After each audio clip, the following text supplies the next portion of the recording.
Hi friends, ಹೇಗಿರೆಲ್ಲರೂ ಇವತ್ತಿನ ವಿಡಿಯೋದಲ್ಲಿ ಬೇಗ ಗರ್ಭಧಾರಣೆಯಾಗಲು ಅನುಸರಿಸಬೇಕಾದ ಪ್ರಮುಖ ಅಂಶಗಳನ್ನು ಡೀಟೇಲ್ಸಾಗಿ ತಿಳಿಸ್ಕೊಡ್ತಾ ಹೋಗ್ತೀನಿ. ಸೊ ಹಾಗಾಗಿ ಯಾರೆಲ್ಲ ಇದುವರೆಗೆ ನನ್ನ ಚಾನಲ್ನ ಸಬ್ಸ್ಕ್ರೈಬ್ ಮಾಡಿಲ್ಲ, ಪ್ಲೀಸ್ ಸಬ್ಸ್ಕ್ರೈಬ್ ಮಾಡ್ಕೊಳ್ಳಿ. ಪಕ್ಕದಲ್ಲಿರೋ ಬೆಲ್ಲೈಕನ್ನು ಕೂಡ ಕ್ಲಿಕ್ ಮಾಡ್ಕೊಳ್ಳಿ. ಪ್ರತಿಯೊಬ್ಬರು ತಮ್ಮ ದಾಂಪತ್ಯ ಜೀವನದಲ್ಲಿ ಒಂದು ಮುದ್ದಾದ ಮಗು ಪಡೆಯಲು ಹಾತೊರೆಯುತ್ತಾರೆ. ಕೆಲವರಿಗೆ ಈ ಒಂದು ಭಾಗ್ಯ ಯಾವುದೇ ರೀತಿಯ ಸಮಸ್ಯೆ ಉಂಟಾಗದೆ ಸಿಗ್ಬೋದು.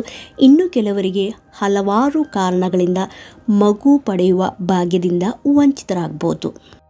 ಹೀಗೆ ಕೆಲವು ದಂಪತಿಗಳಿಗೆ ಒಂದೇ ವರ್ಷದ ಒಳಗೆ ಶುಭ ಸುದ್ದಿ ಸಿಕ್ಕಿದರೆ, ಇನ್ನು ಕೆಲವು ದಂಪತಿಗಳಿಗೆ 5 ವರ್ಷ, 6 ವರ್ಷ, 10 ವರ್ಷಗಳ ತನಕ ಅವರು ಸಫರ್ ಆಗ್ಬೋದು.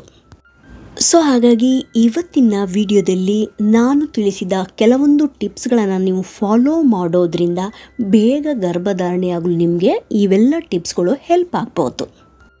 ಮೊದಲನೇ ಟಿಪ್ಸ್ ಅಂತ ಹೇಳಿದರೆ, ಮಗುವಿಗೋಸ್ಕರ ನಿಮ್ಮಲ್ಲಿ ಒಂದು ಉತ್ತಮವಾದ ಪ್ಲ್ಯಾನ್ ಇರಬೇಕಾಗತ್ತೆ. ಒಬ್ಬರಿಗೊಬ್ಬರು ಅರ್ಥ ಮಾಡ್ಕೋಬೇಕಾಗತ್ತೆ. ಪ್ರತಿಯೊಂದು ಕಷ್ಟದಲ್ಲೂ ನೀವು ಸಪೋರ್ಟಿವ್ ಆಗಿರಬೇಕಾಗತ್ತೆ. ಒಂದು ವೇಳೆ ಕನ್ಸೀವ್ ಆದರೆ ತಾಯಿ ತನ್ನ ಸಮಯವನ್ನು ಮುಡಿಪಾಗಿಡ್ಕೋಬೇಕಾಗತ್ತೆ. ಇದರ ಜೊತೆಗೆ ತಾಯಿಯ ಆರೋಗ್ಯ, ಮಾನಸಿಕ ಸ್ಥಿತಿಗತಿಗಳು ಕೂಡ ಉತ್ತಮವಾಗಿರಬೇಕಾಗತ್ತೆ. ಹೀಗೆ ಇಬ್ಬರಲ್ಲೂ ಅನ್ಯೋನ್ಯತೆ ಇದ್ದು ನಮಗೆ ಮಗು ಬೇಕೆಂಬ ಆಸಕ್ತಿ ಮತ್ತು ನಿರೀಕ್ಷೆ ಒಂದು ವೇಳೆ ಇದ್ದರೆ ಆ ಮಗುವನ್ನು ನೀವು ಬೇಗ ಪಡಿಬೋದು. ಯಾರು ಏನೇ ಅಂದರೂ ನೀವು ಪಾಸಿಟಿವ್ ಆಗಿ ಥಿಂಕ್ ಮಾಡಬೇಕಾಗತ್ತೆ. ಇವಾಗ ಎರಡನೇ ಅಂಶ ಅಂತ ಹೇಳಿದ್ರೆ, ನಿಮಗೆ ಮುಟ್ಟು ಸರಿಯಾಗಿ ಆಗ್ತಾ ಇದೆಯೇ ಇಲ್ಲ ಅಂತೇಳಿ ನೀವು ಟೆಸ್ಟ್ ಮಾಡ್ಕೋಬೇಕಾಗತ್ತೆ.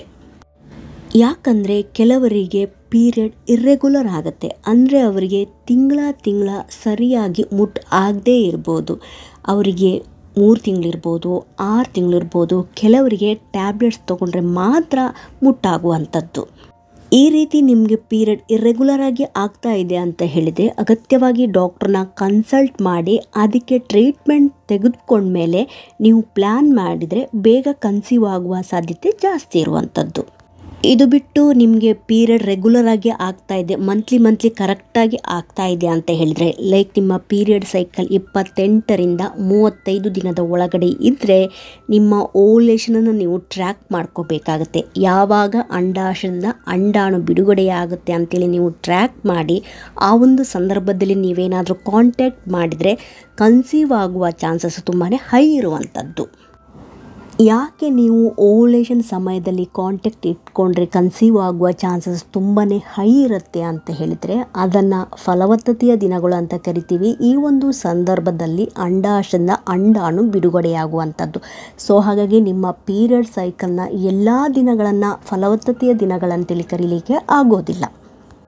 ಹಾಗಾಗಿ ನಿಮ್ಮ ಪೀರಿಯಡ್ ಸೈಕಲ್ನ ಮಧ್ಯದ 10 ದಿನಗಳನ್ನು ಫಲವತ್ತತೆಯ ದಿನಗಳಂತೇಳಿ ಕರಿಬೋದು, ಒಂದು ವೇಳೆ ನಿಮಗೆ ಪೀರಿಯಡ್ ಸೈಕಲ್ ನಾರ್ಮಲ್ ಇದ್ದರೆ.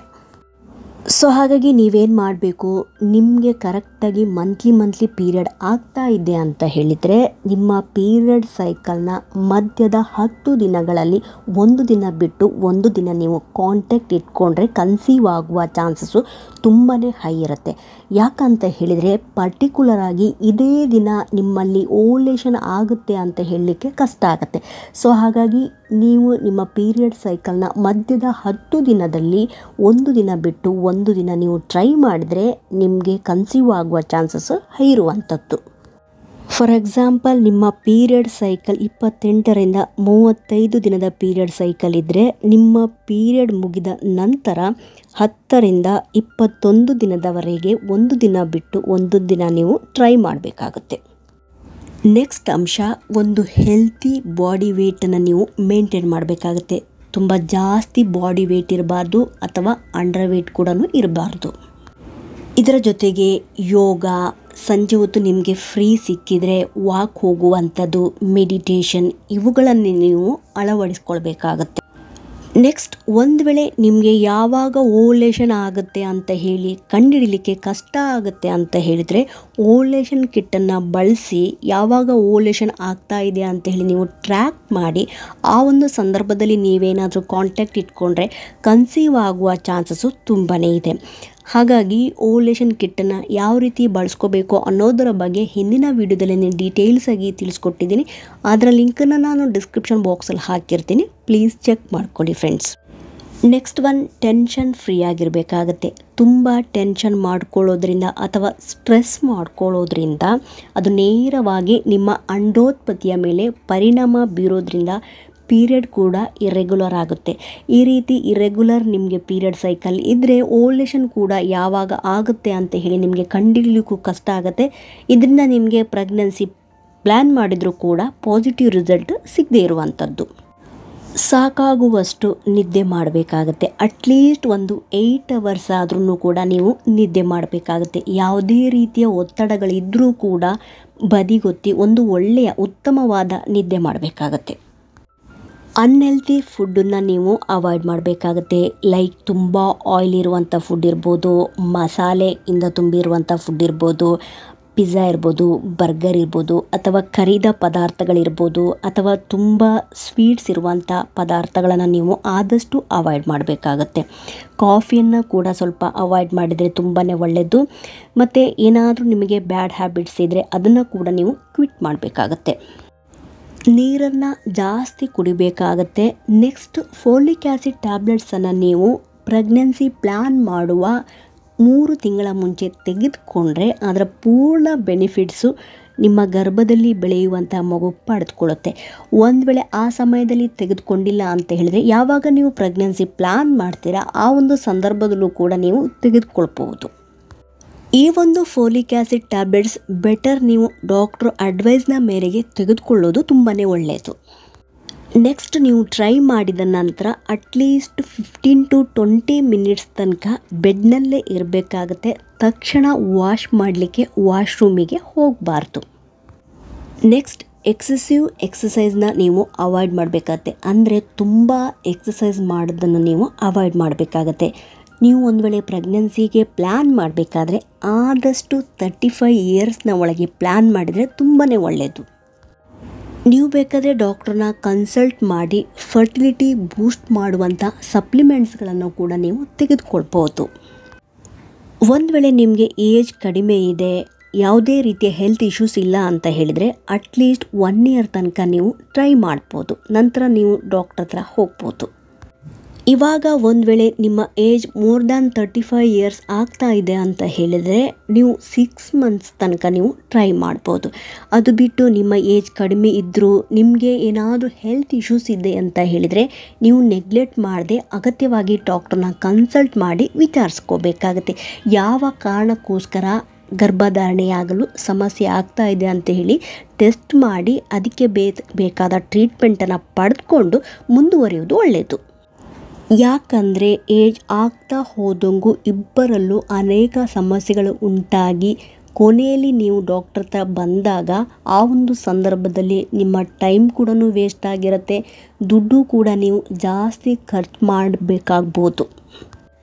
ಇದರ ಜೊತೆಗೆ ಬೇಗ ಗರ್ಭಧಾರಣೆಯಾಗಲು ನೀವು ದಾಳಿಂಬೆ ಹಣ್ಣು, ಕಿತ್ತಳೆ ಹಣ್ಣು, ಸೇಬು, ಒಮೆಗಾ 3, ಸಾಲ್ಮನ್ ಫಿಶ್ ಇರ್ಬೋದು, ಅವಕಾಡೋ, ಮೊಟ್ಟೆ, ಶೇಂಗಾ, ಹಾಲು, ಹಾಲಿನ ಉತ್ಪನ್ನಗಳು, ಬೀನ್ಸ್, ನಾರಿನಂಶ ಇರುವಂಥ ಪದಾರ್ಥಗಳು, ಬ್ರೋಕಲಿ, ಬನಾನಾ, ಬೀಟ್ರೂಟ್ ಇರ್ಬೋದು, ಅಂಜೂರದ ಹಣ್ಣು ಇವುಗಳನ್ನು ನೀವು ತಿನ್ಬೋದು.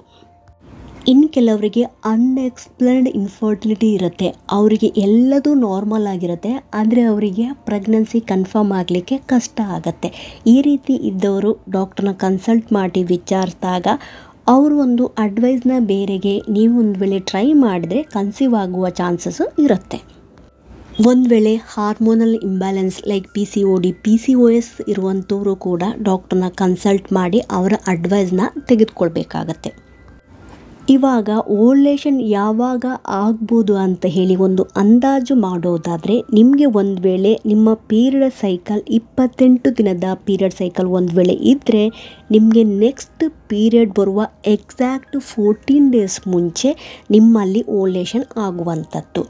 ಆವಾಗ ನೀವೇನು ಮಾಡಬೇಕು, ನಿಮ್ಮ ಓವಲೇಷನ್ ಆಗುವ 3 to 5 ಡೇಸ್ ಮುಂಚೆ ಓವಲೇಷನ್ ದಿನ, ಓವಲೇಷನ್ ಆದ 3 to 4 ಡೇಸ್ ತನಕ ನೀವು ಕಾಂಟ್ಯಾಕ್ಟ್ ಇಟ್ಕೋಬೇಕಾಗತ್ತೆ. ಯಾಕಂತ ಹೇಳಿದರೆ ಪರ್ಟಿಕ್ಯುಲರ್ ಆಗಿ ಇದೇ ದಿನ ನಿಮ್ಮಲ್ಲಿ ಓವ್ಯುಲೇಷನ್ ಆಗುತ್ತೆ ಅಂತ ಹೇಳಲಿಕ್ಕೆ ಕಷ್ಟ ಆಗುತ್ತೆ. ಇದು ಬಿಟ್ಟು ನೀವು ಸುಲಭವಾಗಿ ಕ್ಯಾಲ್ಕುಲೇಟ್ ಮಾಡೋದಾದರೆ 28ರಿಂದ 30 ದಿನದ ಪೀರಿಯಡ್ ಸೈಕಲ್ ಇದ್ದರೆ ನಿಮ್ಮ ಪೀರಿಯಡ್ ಸೈಕಲ್ನ ಮಧ್ಯದ 10 ದಿನದಲ್ಲೂ ಕೂಡ ಒಂದು ದಿನ ಬಿಟ್ಟು ಒಂದು ದಿನ ನೀವು ಟ್ರೈ ಮಾಡ್ಬೋದು. ಈ ರೀತಿ ಮಾಡಲಿಕ್ಕೂ ನಿಮಗೆ ಕಷ್ಟ ಆಗುತ್ತೆ ಅಂತ ಹೇಳಿದರೆ ಓವ್ಯುಲೇಷನ್ ಕಿಟ್ಟನ್ನು ಬಳಸಿ ಕೂಡ ನಿಮಗೆ ಯಾವಾಗ ಓವ್ಯುಲೇಷನ್ ಆಗುತ್ತೆ ಅಂತ ಹೇಳಿ ಟ್ರ್ಯಾಕ್ ಮಾಡಿ ಆ ಒಂದು ಸಂದರ್ಭದಲ್ಲೂ ಕೂಡ ನೀವು ಕಾಂಟ್ಯಾಕ್ಟ್ ಇಟ್ಕೊಂಡ್ರೆ ಕನ್ಸೀವ್ ಆಗುವ ಚಾನ್ಸಸ್ ಹೈ ಇರುವಂಥದ್ದು. ಕೊನೆಯದಾಗಿ ಇಬ್ಬರು ಹೆಲ್ತಿಯಾಗಿದ್ದು ಏಜ್ ಕೂಡ ಕಡಿಮೆ ಇದೆ ಅಂತ ಹೇಳಿದರೆ ಟು ಅರ್ಲಿಯಾಗಿ ಇನ್ಫರ್ಟಿಲಿಟಿ ಟ್ರೀಟ್ಮೆಂಟಿಗೆ ಹೋಗದೆ ಅಂದರೆ ಬಂಜೆತನದ ಟ್ರೀಟ್ಮೆಂಟಿಗೆ ಎಷ್ಟು ಬೇಗ ಆಗುತ್ತೆ ಅಷ್ಟು ಬೇಗ ನೀವು ಹೋಗದೆ ನ್ಯಾಚುರಲ್ ಆಗಿ ಟ್ರೈ ಮಾಡ್ಕೋಬೇಕಾಗತ್ತೆ. ಯಾಕಂತ ಹೇಳಿದರೆ ಈ ಒಂದು ಬಂಜೆತನದ ಟ್ರೀಟ್ಮೆಂಟಿಂದ ಕೆಲವರಿಗೆ ಅಡ್ಡ ಪರಿಣಾಮಗಳಾಗ್ಬೋದು, ಅದರ ಜೊತೆಗೆ ಮಾನಸಿಕ ಖಿನ್ನತೆಗೂ ಕೂಡ ಒಳಗಾಗ್ಬೋದು. ಅನಗತ್ಯವಾಗಿ ತುಂಬ ಬೇಗನೆ ಈ ರೀತಿಯ ಟ್ರೀಟ್ಮೆಂಟ್ಗಳಿಗೆ ಒಳಗಾಗದೆ ಅವಶ್ಯಕತೆ ಇದ್ದರೆ ಮಾತ್ರ ಬಂಜೆತನದ ಟ್ರೀಟ್ಮೆಂಟ್ ಪಡೆಯುವುದರಲ್ಲಿ ಯಾವುದೇ ರೀತಿಯ ಸಮಸ್ಯೆ ಆಗೋದಿಲ್ಲ. ನೆಕ್ಸ್ಟ್ ಅಗತ್ಯ ಬಿದ್ದರೆ ಪ್ರಿನೆಟಲ್ ಸಪ್ಲಿಮೆಂಟ್ಸ್ಗಳನ್ನು ಡಾಕ್ಟ್ರನ ಅಡ್ವೈಸ್ನ ಮೇರೆಗೆ ತೆಗೆದುಕೊಳ್ಬೋದು. ಸೊ ಹಾಗಾಗಿ ಇವತ್ತಿನ ವಿಡಿಯೋದಲ್ಲಿ ತಿಳಿಸಿರುವಂತಹ ಎಲ್ಲ ಅಂಶಗಳನ್ನು ಒಂದು ವೇಳೆ ನೀವು ಫಾಲೋ ಮಾಡಿದ್ದೇ ಆದಲ್ಲಿ ಕನ್ಸೀವ್ ಆಗುವ ಚಾನ್ಸಸ್ಸು ತುಂಬಾ ಹೈ ಇರುತ್ತೆ. ಸೊ ಹಾಗಾಗಿ ಈ ಒಂದು ಇನ್ಫಾರ್ಮೇಷನ್ ನಿಮಗೆ ಇನ್ಫಾರ್ಮೇಟಿವ್ ಅನಿಸಿದ್ದಲ್ಲಿ ಪ್ಲೀಸ್ ಸಬ್ಸ್ಕ್ರೈಬ್ ಮಾಡೋದನ್ನು ಮರಿಬೇಡಿ. ಸಿಗ್ತೀನಿ ಮುಂದಿನ ವಿಡಿಯೋದಲ್ಲಿ. Thank you so much friends.